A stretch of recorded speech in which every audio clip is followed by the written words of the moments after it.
Hi, my name is Chris and this is Battle Nonsense. Battlefield 4 only has 4 classes and as a result an assault player can also be a medic. But when you just look at the player model, then you can't tell if that player is able to heal you or revive you, because the player model will not change when he decides to carry a defibrillator or a medkit. So when we learned that Battlefield 1 would have an assault and a separate medic class again like we had in Battlefield 2, then I was very happy about that, since that means that when you see a medic, then you know that this guy is able to heal you and revive you, since that's the purpose of the medic, right? So here I have a medic standing right in front of me, and when I'm hurt, then I just have to look at him and press the Q key, which will trigger a voiceover. Kann mich mal jemand behandeln? Wir haben das Ziel erobert! Kann mir jemand erste Hilfe leisten? And an icon will appear above my head that tells him that I need healing. Seems straightforward, right? So let's try this again. I get shot, and now I press the Q key. Huh. For some reason this does not trigger a voiceover, and the medic also does not get the icon above my head which tells him that I need to be healed. That's confusing, right? Because the medic looks exactly like before. I can also try and use the comm rows to request the medic, which will trigger the voiceover and an entry in the text feed. But there's still no icon above my head that tells him that I need to get healed. So what looks like a bug is actually caused by the player, because he chose to take a rifle grenade instead of the bandages, and that causes the different behavior. Yet when you just look at him, then there's nothing that tells you that this guy cannot heal you. The only way to find out if a medic carries bandages is by looking at him and pressing the Q key. If that triggers a voiceover, then this guy has bandages. If it doesn't, then he chose to carry something else, and that causes that this medic player is not able to do what his class is meant to do.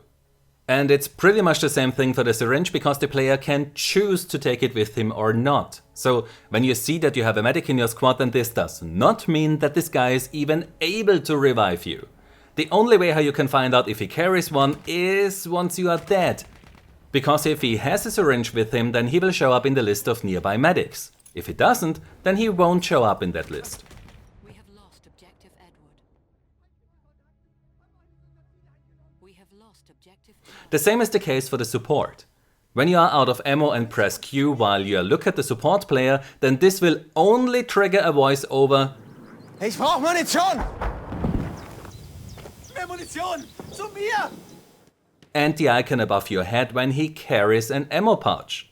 When he does not, then pressing Q will do nothing, just like before with the medic who didn't carry bandages. The issue here is that you cannot tell if that support is really a support, unless you try and press Q.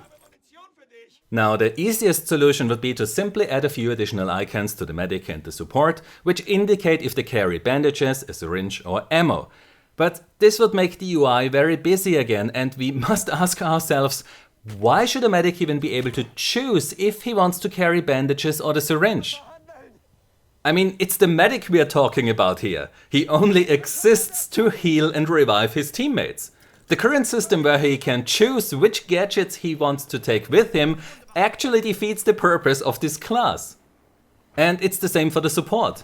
When a player walks up to a support player, then he must be sure that he can get ammo from that guy.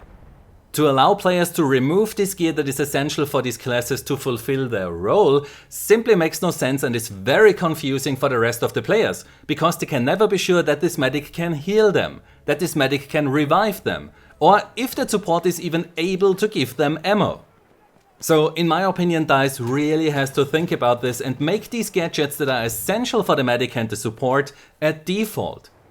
Similar to like they made the gas mask a default that you cannot choose to replace with something else. Please let me know in the comments down below what you think about this design choice, and if there are other things in Battlefield 1 where you feel that they don't make much sense or are confusing the player. If you enjoyed this video, then please give it a like, subscribe for more, and I hope to see you next time. Until then, have a nice day and take care. My name is Chris and this was Battle Nonsense.